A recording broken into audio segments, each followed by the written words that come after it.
Este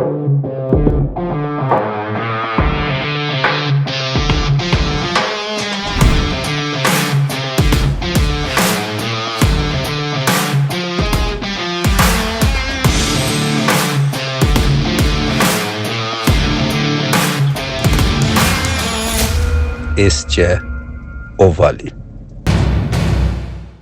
Olá, eu sou Elcio Costa e esse é mais um episódio de Líderes, o podcast de O Vale sobre economia, negócios e política. Podcast que traz Quem é Notícia. Hoje nós estamos recebendo Toninho Colucci, prefeito de Ilhabela. Toninho Colucci tem 63 anos, vamos aguardar essa informação porque é importante, e é prefeito de Ilhabela pela quarta vez. Obrigado, prefeito, pela presença.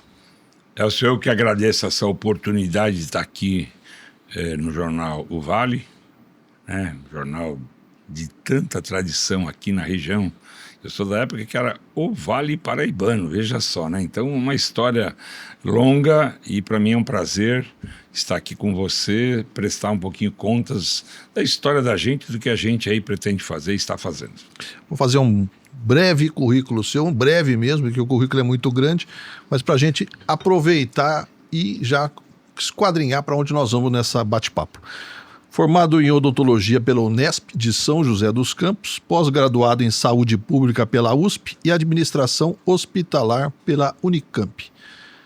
É capitão da reserva da Polícia Militar, você tem 23 anos de serviço e ingressou na vida pública em 2001 como secretário de saúde de Ilhabela. Você é prefeito pela quarta vez. Eleito pela primeira vez em 2009, reeleito em 2012, com 82% dos votos válidos, é voto pra caramba, e voltou ao cargo em 2020, com 51% dos votos, reeleito em 2024, também com mais ou menos 51% dos votos. Em 2018, você concorreu a deputado federal, foi o candidato mais votado em Ilhabela, mas não foi eleito. Eu fiz questão de frisar duas coisas nessa abertura. São José dos Campos e sua idade, porque eu queria começar a nossa conversa por aí. A última vez que nós conversamos foi numa rádio, você me estava mostrando pela janela da rádio o prédio da Unesp, ou da Odonto, ali no José Longo. Verdade. Você falava, olha, minha república era ali, eu fazia não sei o quê. São José tem muito a ver com a sua vida, né? Você também estudou Direito na Univap, embora não tenha concluído. E em São José dos Campos, no início do ano, tem um episódio que tem tudo a ver com a sua idade. Você foi eleito prefeito do Conselho de Desenvolvimento da região metropolitana do Vale do Paraíba e do Litoral Norte, né, da RM Vale, vencendo o prefeito de São José, Anderson Farias, um voto decisivo do deputado estadual Dr. Elton, né, do União Brasil, e com critério, vocês chegaram empatados em várias rodadas de votação, e o critério de desempate foi exatamente isso. 63 anos, foi o critério do mais velho na disputa. Queria ouvir de você, prefeito, o que representou essa vitória, né? O time ganhou fora de casa, mais ou menos assim, uma partida importante. E o que muda, na realidade, com Toninho Colucci à frente do Conselho de Desenvolvimento da RM Vale? Bom, fui eleito presidente do Conselho de Desenvolvimento há 2 meses atrás. Você falou que a gente teve um empate e que o voto do deputado foi importante para concluir esse empate. É importante dizer, primeiro, que não é a primeira vez que sou presidente deste conselho. No passado, 2012 e 2013, eu também fui presidente, 13 e 14. Na época eu disputei com Ortiz, prefeito de Taubaté, candidato do governador, na época, Geraldo Alckmin, né? Edmur Mesquita trouxe o nome dele, ele era o coordenador aqui da Agenvale, né? E eu disputei e ganhei por unanimidade, né? O prefeito, na época, não conseguiu fazer uma chapa para concorrer. O prefeito de São José da época, Carlinhos, do PT, trouxe os 11 votos do PT, e a gente somou com diversos outros votos, e os prefeitos todos ficaram ao meu lado. Foi uma vitória onde a gente começou disputando uma sucessão do Cury, né, de prefeitos grandes que acabam assumindo, e esse é um diferencial que aconteceu de novo agora, né? Prefeito de cidade grande tem tantos afazeres que, na maioria das vezes, não consegue atender prefeitos com demandas, né, com pedidos, não retorna e acaba querendo ser presidente de algo que ele não dá atenção devida. Importante dizer, dos prefeitos que votaram nessa última eleição, eu tive 21 votos contra 15 dados ao prefeito de São José dos Campos. Os membros do governo do estado nunca votaram, embora o estatuto faça essa previsão. É lógico que eu não estava disputando a eleição o meu adversário não era só o Anderson, era o vice-governador e era o Kassab secretário. Vários prefeitos receberam ligações, pedidos de voto. A disputa foi pesada e mesmo assim foi 21-15. Para tentar virar o jogo, pela primeira vez, os membros do governo do estado votaram. A contagem foi feita 3 vezes, até que na terceira conseguiram tirar um que se absteve, passaram na frente, só que esqueceram, e a gente não é bobo, eu tinha convidado os deputados da região, são 2 deputados estaduais da região, que poderiam votar também, que estava previsto no estatuto, e que só iam votar numa eventual necessidade. E foi o que aconteceu, né? O deputado Elton, quando viu o placar desfavorável, pediu voto. Declarou o voto à minha pessoa. A gente já sabia que eu tinha idade maior e que o critério de desempate era idade. Empatamos o jogo e saímos vitoriosos de uma eleição que marcou uma história e deixou muita gente aí surpreso com essa vitória. É a segunda minha na RM Vale, eu saí muito satisfeito e temos muita coisa para fazer. Uma delas é tirar do papel um projeto que nós começamos quando eu fui presidente da vez passada, que era a questão de segurança pública, que agora o governador chama de Muralha Paulista. Eu estive com o governador uma semana depois da eleição e foi o que ele me pediu. Colucci, põe para andar, você tem fama de tirar do papel os projetos, fazer eles acontecerem. A região metropolitana, a nossa região metropolitana do Vale Paraíba, Litoral Norte, Serra da Mantiqueira, é uma das regiões que tem índices altos de criminalidade. Muito altos, por sinal. São os maiores do interior do estado. Sim. E a gente acredita que essa muralha, né, a gente monitorando entradas e saídas de todas as 39 cidades, a gente vai conseguir combater esse crime e baixar esse número. Prefeito... Ilhabela, nesse contexto, é a cidade do estado de São Paulo que tem os menores índices de criminalidade. A gente tem uma entrada só, a gente tem um controle especial e a ideia é fazer do litoral, da região metropolitana, a segurança pública que a gente tem em Ilhabela, a melhor do estado de São Paulo. Prefeito, o senhor falou que o senhor disputou contra o prefeito de São José, contra o vice-governador, contra o Gilberto Kassab. Na sua eleição, logo depois que o senhor foi eleito, o senhor fez um discurso, na realidade, de conciliação. O senhor falou, elogiou o governador Tarcísio, falou que é preciso construir alianças, etc. É isso. Não foi uma ruptura com o governo, foi simplesmente um embate político. Sim. É isso? Era uma tentativa de domínio de toda a região, de um grupo político, que a gente se colocou contrário. Eu fui o único prefeito, não fui o único, na verdade o prefeito Anderson, por ser o vice, do nosso vice-governador, candidato a vice-governador, também esteve no palanque do governador Tarcísio desde o início. Então, dos 39 prefeitos da região, tirando o Anderson, que automaticamente teve o Felício afastado para ser candidato a vice-governador e não tinha lógica não estar no palanque do governador Tarcísio. Uma questão de coerência até. Uma questão de coerência, né? Lógico, deve ter sido até um acordo, né? Eu saio, vou sair vice, você fica aqui e me apoia, né?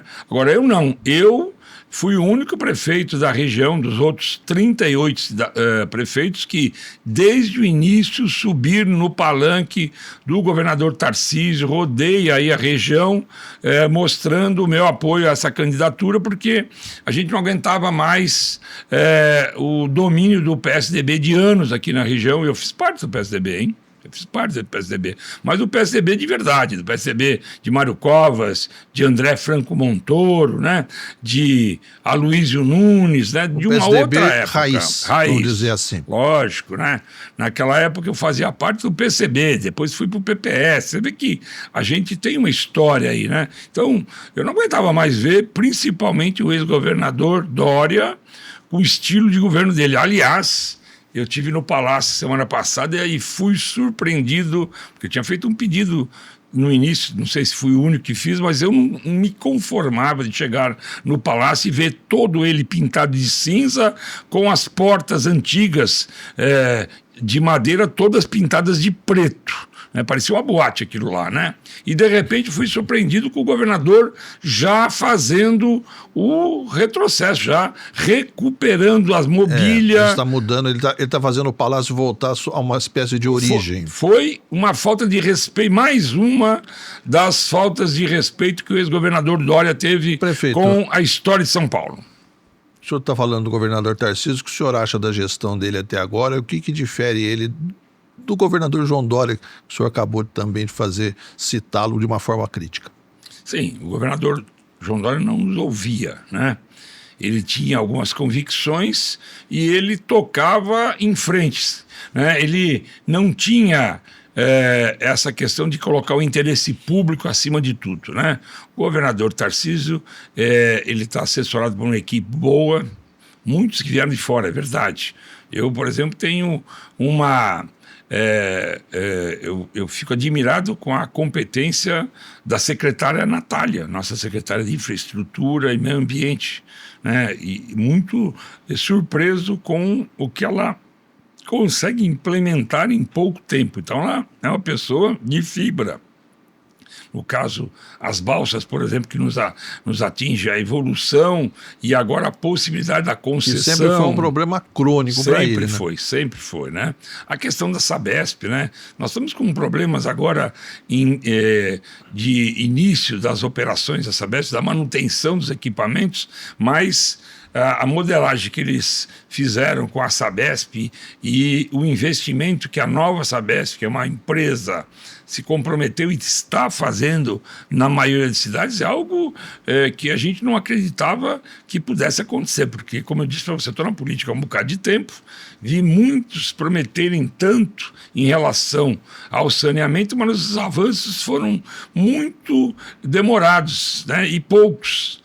Com a Sabesp nova, a coisa está caminhando, né? Então tem muita obra iniciando. Então eu vejo o governador Tarcísio como uma pessoa extremamente competente, conhecedora da vida pública e, para mim, ele é o futuro presidente do Brasil. É isso que eu ia perguntar. Ele é um bom candidato para 2026? É o melhor candidato para 2026. Eu não vejo outro nome que possa tocar esse Brasil, que precisa muito de alguém diferente do que está aí, né? É inadmissível esse retrocesso que a gente passou, né? Fiquei muito triste quando o ex-governador José Serra perdeu aquela eleição na sucessão de Fernando Henrique Cardoso para o atual presidente Lula. Primeira eleição de Lula, né? Foi um retrocesso enorme e a gente agora está com a chance de ter um governador do naipe do ex-governador José Serra à frente da política brasileira, ser presidente do Brasil. Isso agora, é são dois, o senhor citou o José Serra e comparando com o governador Tarcísio, são dois aspectos políticos diferentes, né? O governador José Serra, por exemplo, tem uma formação de esquerda. Aliás, possivelmente militou com o senhor na origem do PSDB e até um pouco antes, ele tem uma formação de esquerda, né? Se exilou nos anos 60, o governador Tarcísio já tem um alinhamento à direita. E é isso que eu ia perguntar para o senhor. O senhor falou que o seu histórico começou lá atrás, né? Movimento estudantil, PCB, se não me engano. Sim, né? PCB. Como é que foi migrado do PCB para o PL, por exemplo? O senhor hoje está brigado no PL. O senhor acha que como é que o senhor explica essa trajetória ideológica, assim, para a gente entender um pouco? É difícil o jovem que tem ideais não acreditar no comunismo. A gente acredita porque as propostas são extremamente interessantes, a gente vê. Mas o dia a dia, a prática, você começa a ver que aquilo que é a proposta não acontece, né? Então, muitos dos jovens que estavam nos partidos de esquerda, principalmente no Partido Comunista, vamos assim, não vou dizer que evoluíram, né? Porque aí eu estou deixando os que não vieram numa situação... Em vias de extinção, possivelmente, né? Mas está em vias de extinção, né? A gente está vendo aí o PSB, que é o partido do ex-governador Márcio França. Está mudando de nome, vai tirar o socialismo, né? Do vice-presidente da República, Geraldo Alckmin, aqui de Pindamonhangaba. O Geraldo Alckmin, na época que eu era presidente do Centro Acadêmico, era prefeito de Pindamonhangaba, naquele mandato de 6 anos, né?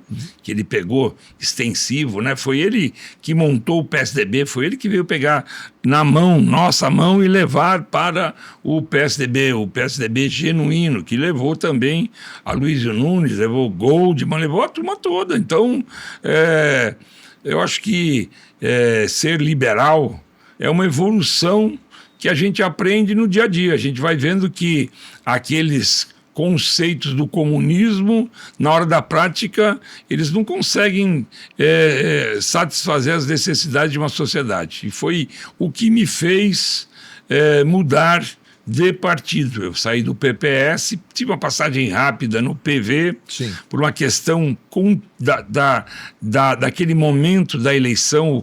O PPS estava coligado com o PSDB, e eu era candidato a deputado federal, ia ter que participar do chapão, ia ser muito difícil. O PV estava junto, na mesma coligação. Eu passei como candidato no PV a deputado federal, mas logo depois vi que não era o meu caminho, né? Embora eu seja palmeirense e goste do verde, para mim aquele Partido Verde não satisfazia, não defendia os interesses da sociedade, muito longe disso. Estavam lá defendendo interesses próprios. No PV no Brasil era quase uma grife, né? Que tinha dono. E aí a mudança para o PL foi uma questão de oportunidade, um partido que tinha uma estrutura, que se comprometeu comigo a ajudar na superação de algumas questões judiciais que eu passava e que eu fui, com o passar do tempo, mostrando a verdade e superando essas questões judiciais. O PL foi, e eu acredito nas pessoas que estão no PL, muita gente que tem vontade de fazer a coisa acontecer. Falando em PL, falando em espectro político de 2026, né? Nós acabamos de citar o governador Tarcísio, como o senhor falou, o melhor candidato que existe, que teria nesse cenário para 2026. O senhor vai ser candidato em 2026? O senhor já foi candidato a deputado. E o litoral, né? Todo mundo fala, o litoral norte precisa voltar a ter deputado. O senhor vai ser candidato? Eu já fui 2 vezes candidato a deputado, né? Em 2004, a estadual. Isso.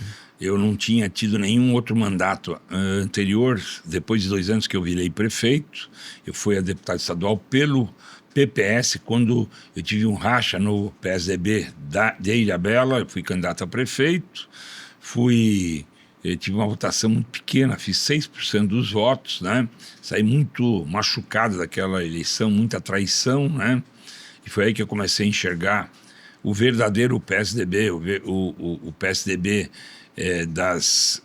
dos oportunistas, né, que cercam o poder, né? Muitos me abandonaram no meio do caminho, se diziam correligionários, né?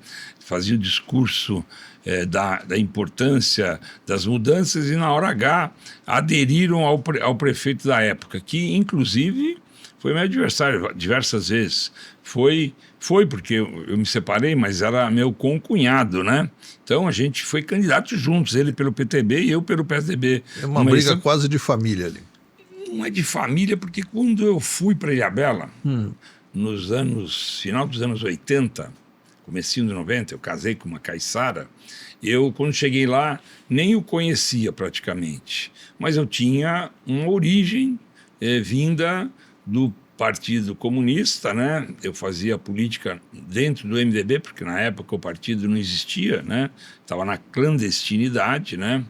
E a gente ajudou a montar o PSDB, né? Eu fui um dos fundadores do PSDB em Ilhabela. Então foi natural a minha dissidência política dele, né? Ele tinha um caminho, malufista, o pai dele foi 3 vezes prefeito, na verdade era uma vez vice-prefeito, com a morte do prefeito virou prefeito, e outras 2 eleições de prefeito. Então eles tinham uma linha malufista, e eu, na época, já defendia o mandato do Montoro, né? trabalhei com Montoro como oficial do quadro de saúde da Polícia Militar, aliás, um grande governador, um francês, né, para aquele momento, né? A sucessão dele que veio com o Quercia e o Almino, e depois os 4 anos piores de governo, que eu acho que só ele conseguiu ser pior que o Dória, que foi o Fleury, e depois a retomada com os mandatos 2 do Covas, a morte do Covas, né, assumindo o Geraldo e os mandatos de Geraldo e Serra, né? Então, vamos dizer assim, rusga política entre nós, que foi superada no momento de eleição, sempre aconteceu, era natural, ele tinha um tipo de entendimento da sociedade e tinha outro. Voltando à pergunta original, 2026, o senhor vai ser candidato? O senhor pensa em sair a deputado federal? Então, como eu te disse, ser candidato para mim é uma coisa quase que normal, né? É difícil você ver. Eu já estava lá prefeito de novo e participei de uma eleição. O senhor gosta do confronto, né? Da disputa. Então, enquanto eu tiver a certeza de me indignar contra o que eu imagino estar incorreto, que não é correto, eu acho que eu sirvo para a política. Então, quando eu tiver ainda forças, né, saúde, né, companheiros, porque ninguém é candidato de si próprio, né? A gente tem que ser candidato de um time, tá? Então, enquanto eu tiver companheiros, essa vontade, a saúde para enfrentar essas disputas, eu posso ser candidato. Falando do próximo ano, né? O partido tem sondado, não sei se você viu, chegou a fazer uma pesquisa antes de colocar o nome do nosso candidato a governador, que é o deputado André do Prado.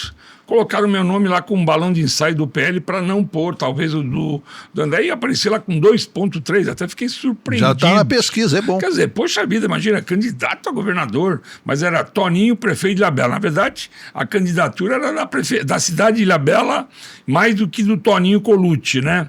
Porque quem é que não conhece Ilhabela e quem é que não fica admirado com a beleza, com a cidade, como está sendo administrada? As pessoas elogiam muito. Eu escuto isso todos os dias, né?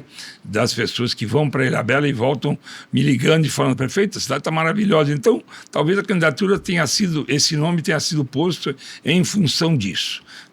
Fumaça, eu não sou candidato a governador, né? Foi uma estratégia que decidiram lá, mas o partido tem feito algumas propostas a mim para ser candidato a deputado federal. Vou avaliar, como eu disse, eu ganhei uma eleição para ser 4 anos prefeito, mas o time que está lá é um time bom, de repente já toca a peça sem precisar do maestro principal, né? Pode de repente ter um outro maestro fazendo o meu papel, o time está montado, então eu tenho convicção de que a coisa que está lá continua, independente de eu estar ou não à frente da prefeitura. Não quer dizer que eu sou candidato. Eu posso ser candidato, tenho um gosto, como eu disse, já fui 2 vezes candidato a deputado, uma estadual lá nos anos de 2004 e uma agora federal em 2016. Fiz 30.996. Em Ilhabela eu fiz 55,4% dos votos. Fui o deputado federal mais votado na sua cidade de origem, né? Então isso é importante e quem sabe posso ser sim, tá no radar, não está decidido ainda. Prefeito, o senhor está no seu 4º mandato, né? E falam que Ilhabela é a cidade mais rica da região por causa dos royalties do petróleo. Deve ser bom administrar Ilhabela, mas o senhor colocou nesse começo do ano um decreto de contingenciamento de gastos, um corte de 30%. Né? Vários prefeitos fizeram isso, mas Ilhabela chama a atenção porque Ilhabela parece que é a cereja do bolo, a pérola da região em termos de orçamento. Já está controlada essa questão das despesas? Se o decreto de contingenciamento ele segue até quando? Pois a gente tem... Bom lembrar, né? Em 2009, quando eu assumi a cidade, o orçamento da cidade realizado foi da ordem de 85 milhões, né? O primeiro mandato todo, somando os 4 anos, nós realizamos um orçamento de 350 milhões. Era uma outra realidade. A gente iniciou um trabalho não tem como você melhorar uma cidade se não tiver recursos. E a gente começou a procurar possibilidades para a gente avançar na questão orçamentária e surgiu uma conversa que na época foi, vamos dizer assim, capitaneada pelo presidente da Câmara de Deputados, um amigo. Eu esqueci de falar que no início da minha vida eu trabalhei em Osasco, na prefeitura de Osasco, com o prefeito Humberto Carlos Parro, o nosso líder político da região ali, Zona Oeste. Eu sou paulistano da Zona Oeste, era um médico, Gabriel Figueiredo, que era uma das lideranças maiores do Partido Comunista, e a gente, naquela época, fez a chapa 3 da candidatura a prefeito de Osasco contra o Rossi. Era o Carlos Parro, professor, era o Bugnar, comerciante, e o Gabriel, médico. E essa chapa, a soma dos três, superou os votos do Rossi e assumiram a prefeitura de Osasco. Eu, em 84, fui trabalhar em Osasco. Fiquei lá 4 anos, quase 5. E conheci, na época, um vereador do PT que fazia parte da base, ajudava o Parro em algumas votações, que virou deputado federal, né? João Paulo Cunha. E o João, quando eu assumi em 2009, virou presidente da Câmara de Deputados. E eu fui bater na porta dele, fiquei amigo da época de vereador, fazia muitos anos que eu não o encontrava, e ele me recebeu, né, de braços abertos.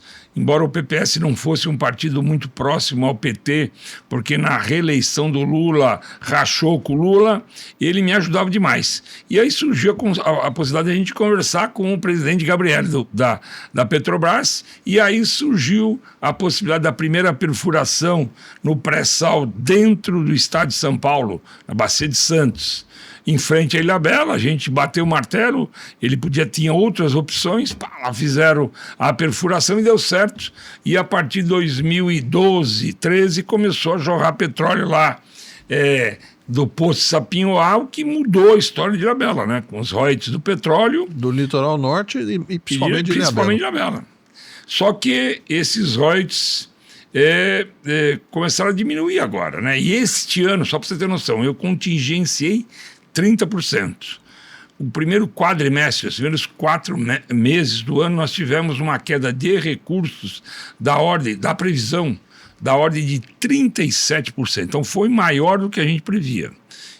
Vou voltar e recapitular. 2024 para 2025, nós já tínhamos previsto um orçamento menor, era a sinalização da Petrobras e da ANP, Agência Nacional do Petróleo, e nós previmos um orçamento menor da ordem de 100 milhões. Então, de 1 bilhão e 200 milhões em 2024, estou falando em números redondos, tá? Sim. A gente caiu para a ordem de 1 bilhão e 100 milhões, 100 milhões a menos.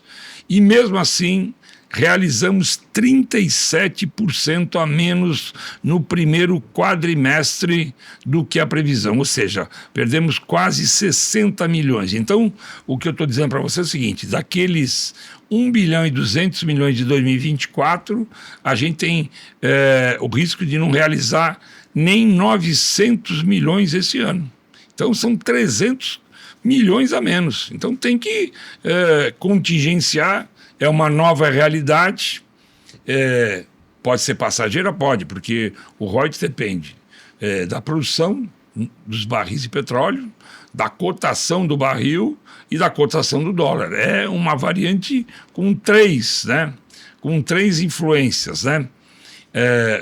Importante lembrar que nos últimos anos, 10 anos, os americanos evoluíram na produção do petróleo oriundo do xisto. Xisto sempre foi uma possibilidade, mas era uma produção muito poluidora, né? Os americanos muito custosa e muito poluidora.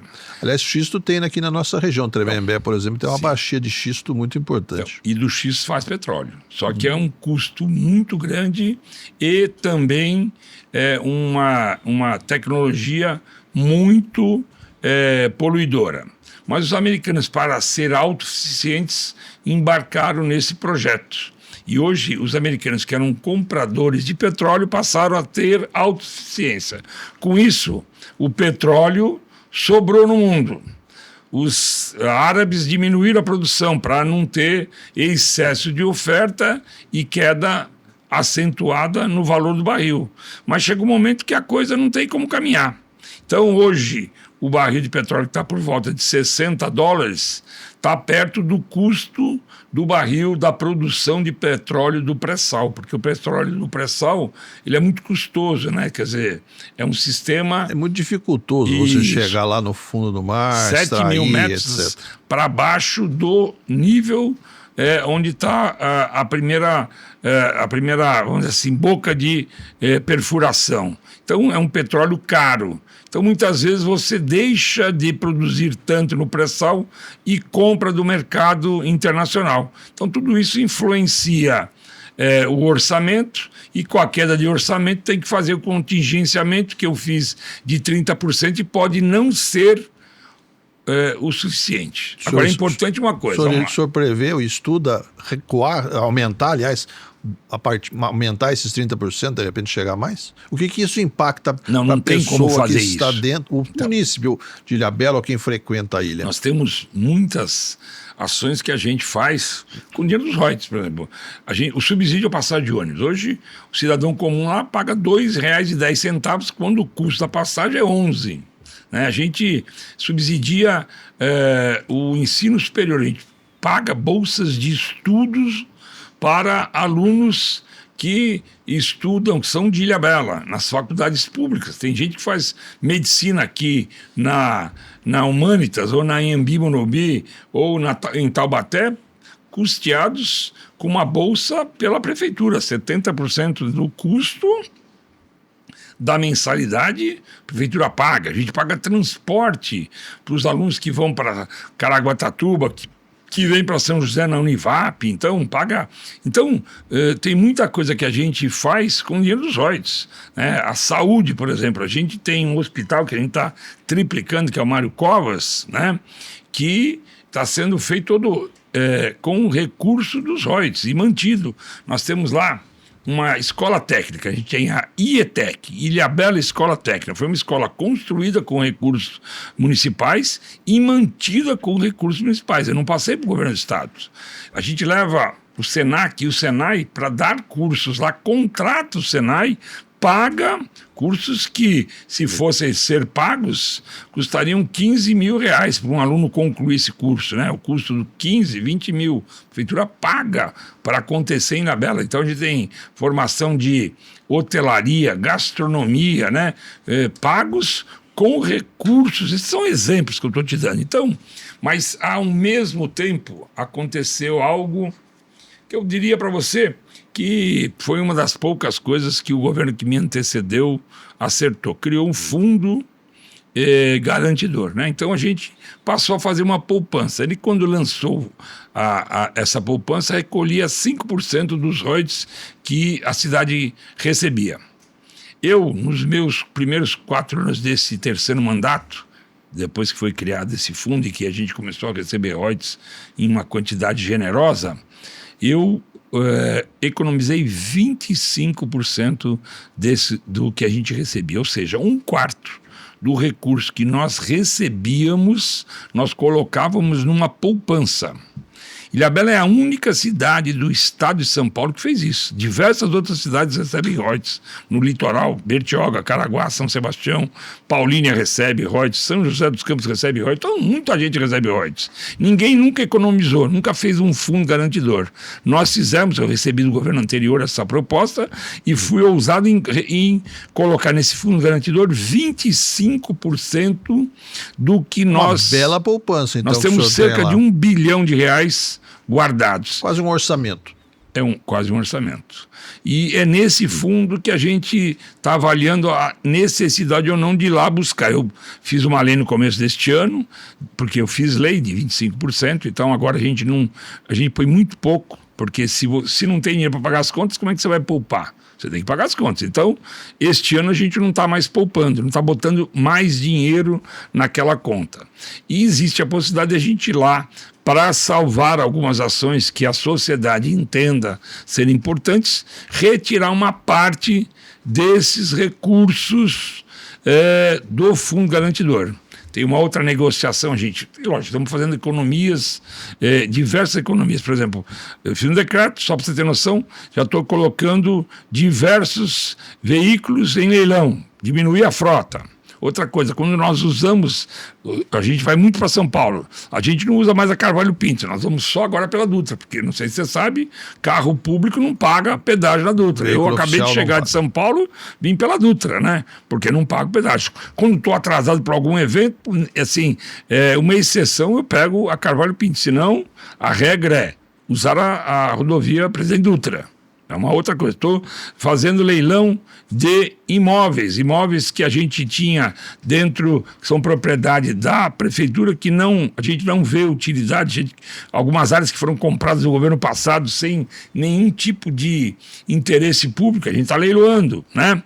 E outra coisa, eu estou cobrando da Sabesp. A gente, nesses 4 anos, na verdade, 12 anos que fui prefeito, nós fizemos muitas obras para a Sabesp, muitas obras, para antecipar a universalização do saneamento. E a Sabesp, já que foi vendida, o governo do estado vendeu, nós queremos vender todo esse patrimônio que é do município. Eu diria que nós temos lá 150 milhões investidos, 2 estações de tratamento de esgoto, uma feita junto com os moradores da Costa Norte, outra na Feiticeira, que está praticamente pronta. Tivemos alguns problemas de equipamentos que foram importados e não compatibilização de alguns equipamentos que nós estamos resolvendo, mas nós temos cerca de 150 milhões de reais em obras, fora as apropriações, que isso continua de propriedade da prefeitura com a Sabesp. Passar para a nova Sabesp. Para a nova Sabesp. Então, nós estamos querendo receber esse dinheiro de volta. Então, iniciei essa negociação com a secretária Natália, que já me colocou, e nós estamos negociando com a Sabesp, e a gente entende que vai ser possível receber. Então, se o leilão for bem sucedido, se essas economias que nós estamos fazendo em diversas áreas forem importantes, né? Se a gente conseguir negociar com a Sabesp, talvez nem precisemos ir resgatar a poupança. Mas, se não, a gente vai lá para garantir algumas ações importantes. Exatamente, sobre cofres públicos. O senhor chegou a conversar, ou pelo menos analisar a volta da cobrança da taxa de proteção ambiental, por exemplo, para, de repente, recurso entrando dentro dos cofres públicos. Como é que está essa situação? Então, vamos lá. Eu queria discutir 2 coisas. A retomada da cobrança da TPA, né? TPA, o pessoal... Taxa de preservação ambiental. Taxa de preservação ambiental, e essa limitação de entrada de carros em Ilhabela, que isso interessa para todo mundo.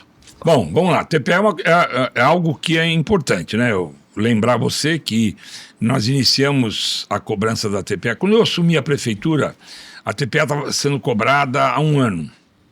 Em 2008, a TPA deu prejuízo para a prefeitura. Então, cobrava a taxa, o custo da cobrança e as isenções eram tantas que, ao invés de trazer recursos para os cofres municipais, dava prejuízo. Então, não podia ficar assim. A gente fez um reequilíbrio e, a partir de 2009, equilibramos, e a partir de 2010 passou a trazer recursos. Então, ajudou num momento em que a gente não tinha royalties, né? Então, a TPA foi importante. E por anos. Eu saí em 2016, deixei a TPA funcionando. Quando eu retorno, não existia mais TPA, né? O governo que me sucedeu, em função de todos os recursos que recebi de royalties, daquela nossa luta para receber e trazer o primeiro poço de petróleo do pré-sal para a plataforma continental pertencente ao município de Ilhabela, eles abandonaram a TPA. Eu retorno no meio do Covid, né? Numa situação diferente do que está hoje. A gente já estava recebendo royalties de forma generosa, os problemas todos da balsa, né? O abandono pelo governo do PSDB da manutenção. Então, o sistema de travessias era um caos.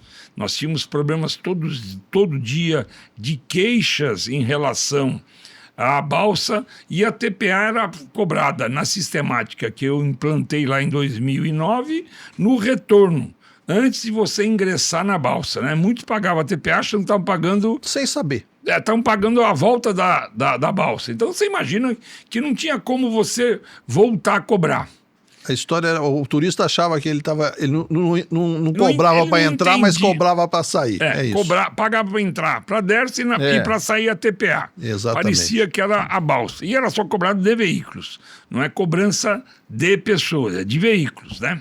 Essa era a sistemática que, na época, ajudou muito. Trouxe recursos para o município para a questão de coleta de lixo, varreção, quando as pessoas vinham em grande número para a cidade. Aliás, é o problema de todas as cidades do litoral, né? Chega nos feriados, finais de ano, a cidade lota, é muito lixo, é muita bagunça, muita sujeira, e a cidade fica com aquele ônus, o município fica com aquele ônus. E aqui não nos ajudava, né? Aí começou-se a discutir a questão da limitação, né? Plano de carga. E eu enxergo que a única solução para cobrar, para você limitar a entrada, é você colocar a cobrança da TPA de forma adiantada. Você vai ter que entrar e solicitar autorização de entrada e pagar pela TPA. Só que a gente tem que, primeiro, discutir a sociedade, o que ela entende ser o correto, quanto que é o limite que a cidade suporta. Então, é uma discussão ampla com a sociedade. A gente tem que partir de um número que o estudo está mostrando, que vai mostrar, né? O limite de utilização. Eu estava dando um exemplo agora há pouco, quando falhou o microfone. Isso é meio parecido com um cinema, né? Você quer assistir lá um filme, eu quero ir às 20 horas no domingo. Você vai chegar lá, vai ingressar para comprar, falar 20 horas já está esgotado, já venderam todas as cadeiras. Aliás, todo esse final de domingo está lotado. Só na segunda ou no próximo domingo você vai ter condições. Você não está sendo impedido de assistir o filme ou de comprar o ingresso, mas agora o limite já está... Como se fosse uma casa de espetáculo e o espetáculo e o show ali é Ilhabela. Então é isso aí. Então, só que nós temos que discutir com a sociedade, porque as pousadas, hotéis, elas têm que ter algo diferenciado, né? Ele tem que ter um sistema de transporte evoluído na cidade. A gente melhorou muito o transporte público nesses anos em que fui prefeito, né? A gente, no passado, tinha verdadeiras carroças, né? Aqueles ônibus antigos, banco de fibra, era um horror o transporte público, né? A gente avançou hoje e é modelo para o litoral, né? A empresa que começou em Ilhabela hoje faz praticamente todo o litoral norte paulista, né? Desde Ubatuba até, aliás, até São Sebastião e acho que no Guarujá não, mas ali do lado, como é que chama aquela cidade? São Vicente ou Praia Grande? Aquela cidade produtora ali de petróleo, ali tem a... Cubatão. Cubatão. Todo esse sistema é pela empresa que começou em Ilhabela. Então, hoje tem ônibus com ar-condicionado, Wi-Fi, ônibus com suspensão a ar. A gente melhorou então, isso a qualidade. Essa questão do limite de entrada está em fase de estudo e pode ser aplicado. Nós criamos o Aquabus, né, o transporte aquaviário. Vou lembrar você que quando eu entrei em 2009 na prefeitura, nós tínhamos 2 piers públicos na cidade, construídos pelo governo do estado, pela Sudelpa. Hoje nós temos 8 piers públicos, né, para poder atracar o nosso ônibus aquático, né, e faz aquele percurso entre Praia Grande, na ponta sul, e na ponta norte, Armação, Ponta Azeda, né? Estou com um problema no pier da Ponta Azeda que está sendo recuperado. Tivemos aí alguma falha construtiva num momento em de mar bravo, o pier, a ponta do pier foi abalada, a gente teve que desmontar, ele está refazendo. Então, a gente tem que preparar. Aliás, fizemos praticamente todos os quilômetros, todos os metros de ciclovia que a cidade tem. Então, expandimos a malha viária e ciclovias pela cidade, né? Calçadas. Eu, quando entrei em 2009, não tinha uma calçada que unisse a Barra Velha ao primeiro bairro do sul da Ilha Portinho. O cidadão, morador, turista, tinha que andar literalmente na sarjeta da SP 131. Não, na sarjeta, porque ali alguns trechos não tinham nem acostamento. A sarjeta já estava com a guia quase no precipício. A gente tem que fazer acréscimo de área, muro de arrimo, calçada, e agora nós estamos fazendo ciclovia. Então, você tem que preparar tudo isso para poder controlar a entrada de veículos. Prefeito, nós estamos chegando no final do nosso podcast, mas eu tinha 2 perguntas, Vamos não lá. quero que o senhor responda assim, mais curto e grosso. E uma é espinhosa, a outra não, a outra é tranquila. Sempre voltam a questão no noticiário, uma questão de uma decisão que o senhor, do Tribunal de Justiça lá atrás de cassar o seu mandato por improbidade administrativa por um caso de 2009, né, que envolveu a nomeação da sua esposa Lúcia para um cargo de confiança na prefeitura. Agora, recentemente, em março, o STF negou um recurso do senhor sobre caso, para suspender esse processo. Isso tira seu sono? Olha, eu fui vítima durante anos de perseguição do Ministério Público. Teve um procurador lá, bipolar, né, que me perseguia. Ele chegou, junto com o juiz, a me condenar a 4 anos e meio de cadeia, em regime especial, né? Cadeia à noite e de dia livre. Eu reverti no TJ com um relatório favorável do Ministério Público Estadual. Tão absurda que era aquela questão, que ele patrocinou junto com o juiz. O promotor é um tal de Tadeu Badaró, né? Que continua no GAEMA lá em São Sebastião. Essa é outra dele, né? Eu, quando entrei na prefeitura, minha esposa tinha 24 anos de serviço público, concursada no governo do estado e na prefeitura de Ilhabela. Então eu entro prefeito, ela está há 24 anos como dentista. Eu fiz uma nomeação dela para ser presidente do Fundo de Solidariedade, que não tem salário, né? É de confiança. Todas as esposas de governadores, ou quase todas de prefeitos, são presidentes do fundo. Mas não recebem para isso. Ela recebia porque era funcionária pública. E ela continuou. E presidente do fundo vamos dizer, é um posto de honra, vamos dizer assim. Não tem horário, né? Não tem obrigações. Lúcia tinha obrigações diárias, assinava ponto quando a prática era assinar ponto. A partir do momento que tinha que bater o ponto com o dedo, ela passou a bater ponto com o dedo, ou seja, cumpria horário na prefeitura. Deixou de trabalhar no consultório como dentista, veio trabalhar em atividades administrativas para ajudar a superar questões de saúde, porque ela, como eu disse para você, me formei em saúde pública, né? Ganhei uma experiência e compartilhei essa experiência por muitos anos com ela. Eu fui administrador da Santa Casa, ela me acompanhou em toda essa evolução, né? Nós ficamos casados, vivemos juntos e casados 40 anos. Então a gente acaba compartilhando experiências e ela aprendeu muito com isso. Então ela me ajudou muito nos primeiros 4 anos do meu primeiro mandato, batendo ponto. E ela recebia por isso. A questão ele falava, não, mas ela tem que ser dentista. Eu falei, não. Ela antes de ser dentista, antes de ser concursada como dentista, ela é concursada como funcionária pública. Tanto é verdade que se ela tiver um acidente, graças a Deus nunca aconteceu isso, perder 3 dedos, 2 dedos de uma mão, e não poder ser mais dentista em função da deficiência física, ela não aposenta, ela é enquadrada em outra função. Então, antes de ser dentista, ela é funcionária pública. A legislação permite isso. Essa condenação criminal, porque ele entrou com 2 ações contra mim, uma criminal e uma civil. A ação criminal mostrou isso claramente. Foi um absurdo essa propositura do promotor, e o Ministério Público Estadual fez um relatório. Se você quiser, eu mando para ele. O relatório do Ministério Público Estadual foi tão contundente que a decisão do TJ foi por unanimidade.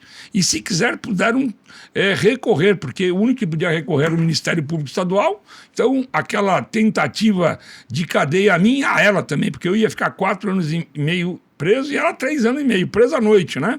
Imagina só se eu não tivesse tido tempo, porque eu já estava fora da prefeitura, se eu não tivesse tido dinheiro para contratar um advogado, um bom advogado, né? A gente teria ficado preso por causa desse promotor bipolar. E essa ação, ela prosperou no campo civil e chegou no Superior Tribunal de Justiça, ou no STF. No STF. Ela está no STF hoje, né? Mas eu tenho convicção, a gente mostrou já a verdadeira realidade, né? Ela era funcionária pública concursada, olha só que absurdo, né? Como é que eu ia deixar de pagá-la como funcionária pública porque eu nomeei ela presidente do Fundo de Solidariedade? Ela fazia isso excepcionalmente, né? Fazia isso no dia a dia também, lógico, né? Porque você não consegue mudar de máscara ali na hora, né? Trabalhava muito mais do que as 4 horas diárias como dentista. Ela nunca recebeu 1 hora extra nesses primeiros 4 anos. O salário, em média, foi de R$3.000 por mês. R$3.000 por mês, né? E eu tenho convicção de que eu estava certo. No segundo mandato, eu nomeei ela secretária de saúde e aí acabou a graça desse promotor. Agora, o caso que não é espinhoso. Esse o senhor já respondeu tranquilo. Temporada das baleias. Ilhabela tem chamado a atenção pelo surgimento de baleias no canal, né? E é uma coisa que sempre é fantástica. Maravilhosa. A gente vê. Essa pergunta. O senhor já foi ver as baleias do canal, prefeito? Você acredita que eu nunca entrei num barco para ver baleias. Mas eu saio porque eu tenho que atender as comunidades. Nós temos 15 comunidades, além da cidade que todos conhecem, que você consegue chegar de carro, ou de bicicleta, ou de moto. Nós temos 15 comunidades que o acesso é feito só por mar, ou por picada. Então eu uso muito esse sistema de transporte e tenho que ir para a Ilha de Vitória, onde nós temos uma escola e 50 moradores, cerca de 50 moradores.